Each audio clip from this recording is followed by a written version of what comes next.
Hello, everyone. Welcome to The Founder's Chair. The Founder's Chair is a podcast where we dive deep into the lives of business owners and find out what it's really truly like to run your own business.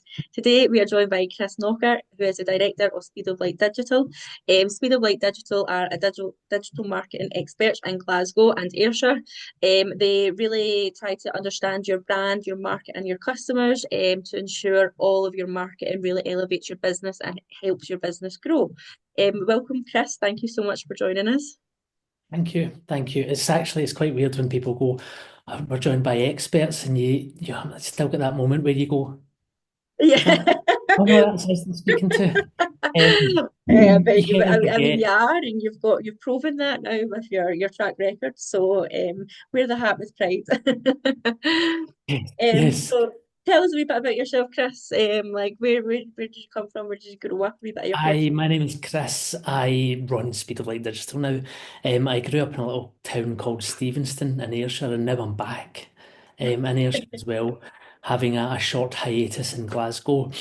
I spent a lot of my adult life working in finance. All right, Um, how I ended up in digital marketing is quite a hard one. I always knew I wanted to run my own business, right, and I spent a lot of time in finance and stockbroking and effectively in sales, helping discretionary managers and some big names that you might know as well, building sales channels up and down the length and breadth of Britain. But I don't want to say finance was hard. The difficulty is you could show up in finance with a great product and a great service, and somebody could sort of kill the whole deal because they've written a compliance thing a year ago that they just don't want to change. So no right. matter how Okay. good something is for their client, it takes a whole raft of paperwork. Um, Getting into running my own business that was outside of Mm, finance actually became quite weird because we could sit down with somebody over a cup of coffee, tell them about some great things that we could do, and they would shake your hand and sign a contract in 20 minutes. And there was a moment of turnaround in that where you're like, that's unusual. That doesn't usually happen. yeah. So it's not that that was unusual, it's that finance was unusual Yeah. and taking time to turn things round. And Yeah. one of my colleagues I worked for said it was like turning round a tanker. It was Right. good when it was heading your direction because people couldn't change, Mm. but it was bad when it was heading away because people couldn't change. So you kind of just found that click with like digital marketing when you started running your own business then rather than Yeah, finance. yeah, pretty much. And when was that you started Speed of Light? We started Speed of Light. We sort of slowly started it maybe about 2017, I think. I think me and the co-founder were having discussions about this in about 2016. I was doing things in corporate finance. We needed we needed digital help. Mm. I knew what I wanted, but even at that point, if you think back to sort of 2015, 2016, Facebook, it just wasn't so well developed. We didn't have the metrics that we had now. So I knew that I wanted to reach these people. How did I want to reach them? I knew what I wanted to ask, but the data wasn't there at the time. And my now colleague, he's been in agencies all of his adult life. And he is more the creative one, and I am more the statistical and analytical one. And it was him that was sort of saying, look, you can't really do that. You can do this, you can't do that, and you can do this. And it wasn't that you can't do it, it was that these tools just weren't available. Hmm. And as we started developing ideas, um, the tools started becoming available. Third-party tools. This plugs into Facebook. This uses an API. It all started working slowly. So we started getting into it ourselves and getting a bit more knowledgeable about it as we were talking about it. So he and I had done some work together for corporate finance clients that I had worked for. So we would come on and look for a rebrand or a refresh or some new documents for clients to help companies sell more. Um, and we'd heard quite a lot of, rebranding would grow your aura and all of this stuff that people think is a bit marketing bump. It's Hmm. probably the best word for it. And because I had always been in finance, because I had always talked about metrics and, if you pull this lever, what happens to your bottom line? If you pull that lever, if you invest more in company A or company B or product line C, what happens down the line? But because we didn't have those metrics to start with, it just didn't work. But these metrics caught up on us wanting to do this. And then we started, somebody asked us the same question.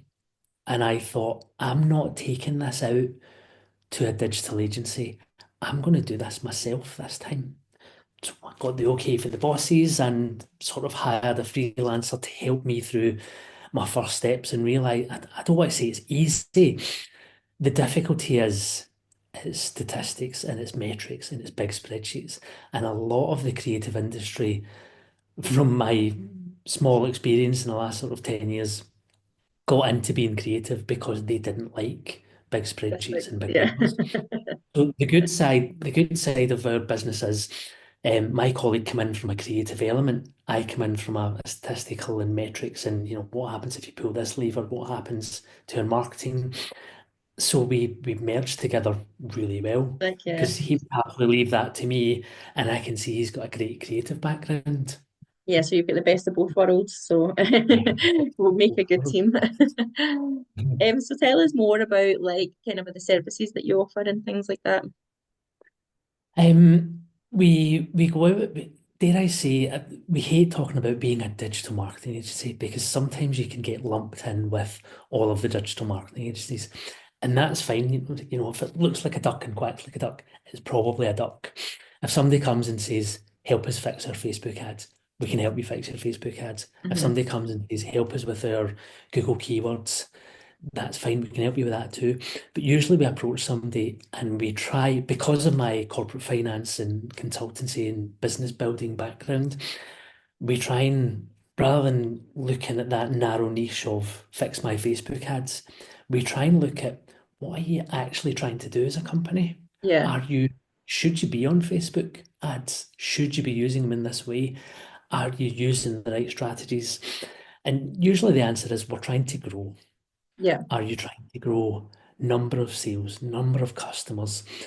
So there's a lot of different questions that sort of go into it before we pull out the yes, you should be doing this, that, and that, or we recommend you should be doing this, that, and that.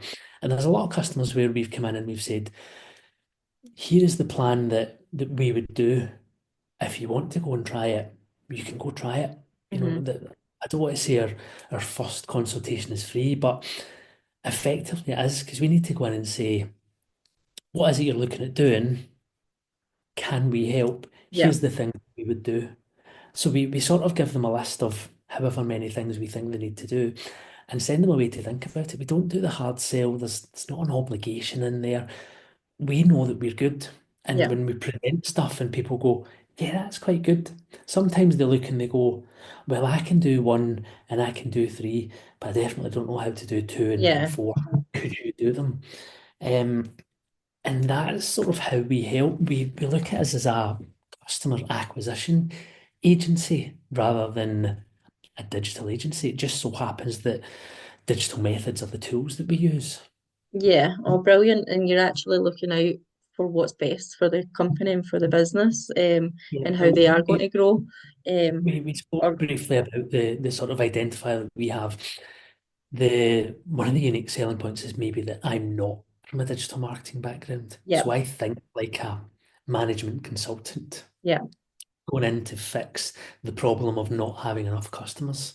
yeah, Now we use Facebook and Meta and Instagram and TikTok and Google Ads as our tools to do that rather than anything else. brilliant. So since like running your own business, what's been your biggest learning, you would say? But you can't do it all yourself. Yeah. Um, I think typically entrepreneurs, I don't want to call them selfish, but there's that selfish nature of I'll do this and I'll do this and give me Yeah. that to do. I am the only person that can do that. And I think you learn very quickly that that's not true. Yeah. The hard thing is the hard thing is giving out the bits that you should give out or knowing the bits that you should give out. Everybody knows right away. You go, do you know what? The accounts, that's usually the first thing that's sort of palmed off because most people don't want to deal with their accounts. Yeah. You want to leave it to somebody who's qualified, who can do taxes, who knows where things should go in the right place, because it's a better use of your time to work Mm. on your business and do that. And as I say, some people come to us because they say,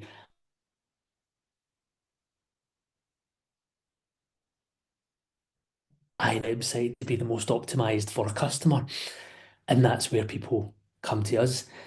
And I think that's sometimes quite hard for people because they're letting go of something that's quite central. Yeah. Um, a lot of people sometimes go, it's okay, we've got somebody that posts, once a day. There's no, it's maybe somebody who is on the front desk who's not ready for this, when it should be somebody maybe in your sales team. Um, in fact, definitely in sort of some sort of sales and marketing. How do we communicate with the customer rather than posting for posting's sake? But being able to get out there as an entrepreneur and say, do you know what? I need a bit of help with this, or Yeah. I can.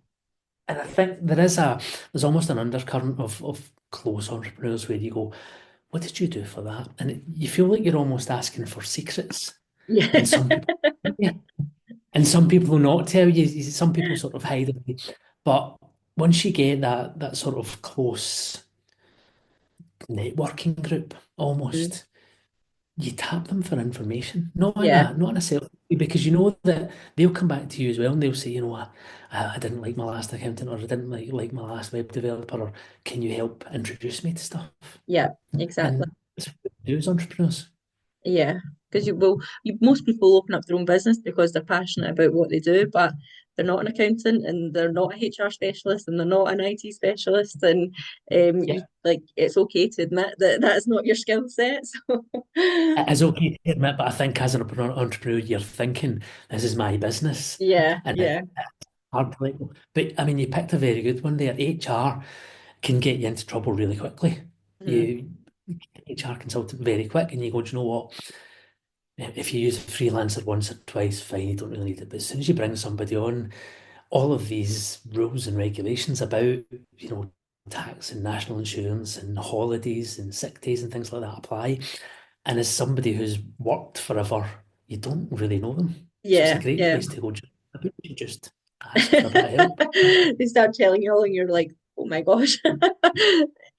Yeah, So tell us about your biggest challenge during the years as being a business owner. I think the biggest challenge is I've got a lot of background in finance. So I sort of come into this going, do you know what? I know what I want to do. I know that I can grow businesses. I know that I have successfully communicated with customers in other roles. How do I do it here? Right, okay. That is almost the easy bit. But how do I do it there Yeah. for that client? How long is it going to take me? And how much am I going to charge them? And how much would that guy charge them? Because Hmm. he's been in this business for years. So I spent a couple of years with real imposter syndrome Right. because I would sit down with people and I'd say, "Oh yeah, I used to work in finance," and they would go, "What do you think of my ISA?" And you're like, "Well, I, I it looks good," or you should ask your financial advisor about this because they won't get thrown in jail for giving me advice. Um, so I spent a lot of time turning this round in a digital industry.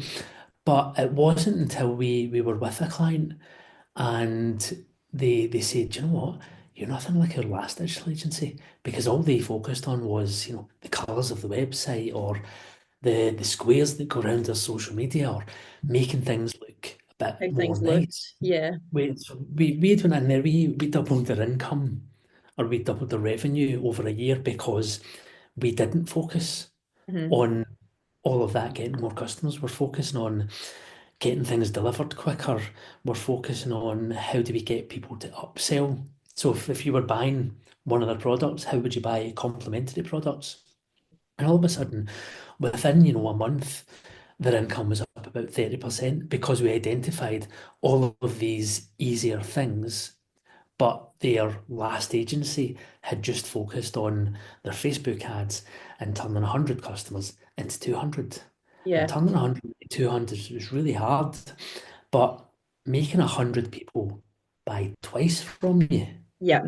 is so much easier. Yeah, And definitely. I think that's where my imposter syndrome sort of dissipated because you go, do you know what? We're actually business advisors with digital tools. And that's almost where my superpower Yeah, that's came your out. niche. Like, what's unique about you It is was yeah. nice, don't get I yeah, and I've got a co-founder that's like, you're good at this and you know what you're talking about and you know how to attract customers and talk to customers and change your tone and talk about this when it's rubbish and that when it's good and give compliments where compliments due and pull the rug out where the rug needs pulled out.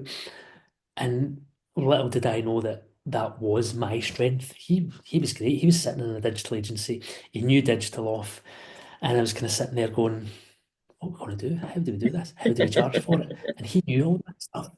But then when we walked in the door, we had all these other things to talk about because of my expertise external from digital. Yeah, oh, brilliant. Um, what is the next big thing for Speed of Light Digital? What as you think about the next couple of years, what would you say is your number one area of like growth and development? We've got we've got a couple of plans that we started to develop over the tail end of last year. Um, what we generally do when we go in to work with a client is we'll go, right, okay, here's all of the things we want to do. Hmm. We'll handle these bits, and you can internally handle these bits. And sometimes we handle more, and sometimes we handle less, depending on who's in there, what capabilities they've got, what time they've got, what people resource they've got as well. Um, and we realised that what quite a lot of people like to do is just get some advice off us. Well, do you know Yeah. what? That was quite good. Can you come back in a month and we'll go through what we've done and how we've done it? So this year we're trying to start this. Well, we're actually in the product development stage. We are just about to launch this as Content Club. So dare I say we can send you some links and put them in the show notes for you. We're not bringing in a lot of people. We're maybe only looking to bring in 15 or 20 companies. They will pay a really, really low fee, and we will get on the phone with them once a month and say, do you know what? If I was in your company, here's the 4 or 5 things that I would do. Um, and then because of the type of company they are, the type of entrepreneur they are, the type of business they are, they can go off and do those 4 or 5 things. Yeah. And we'll keep in touch with them just through, general chit chat. We'll pick up the phone, we'll do messenger groups. But we're also going to bring everybody into a community once a month, much like this sort of webinar chat. And we'll everybody on, we'll go, right, okay, here's a theme that we talked about during the month with everybody. So it might be search engine optimization, it might be what's happening with somebody's Facebook ads, it might be, algorithm changes in search or things like that. But we're also going to be bringing in external people as well. So we know a lot about our areas, but there might be people who are real cutting edge on, just for example, SEO or some new apps that are coming out, or the TikTok ban, all of these topical things. And whereas we're doing these every single day, we didn't want to become a coach that's purely a coach. We wanted to help people along while we're still doing that, while we're still in the trenches with other companies, so that we're not saying, yeah, we heard something changed. We're actually sitting in our own Facebook ads manager going, something changed. So we've got that first-hand knowledge. So bringing in Content Club this year is going to be a big one for us. Fantastic. So keep my eyes peeled for that. That's really exciting for you. If you had to give any advice to anyone who's just starting out in business or anyone that's trying to do it on their own, what would your number one bit of advice be? Um, get a good team. Hmm. And I know that that sounds like, oh, I can't afford to hire anyone. This whole thing starts at home. Um, Even from when I was very young, my mum was one that told me, yeah, of course you can do that. Don't let anybody tell you you can't do this." So I had her in my corner, and now my wife is great at this. I have some wild ideas, and the great thing is, I do have some wild ideas, and she goes, "Yeah, you could do that."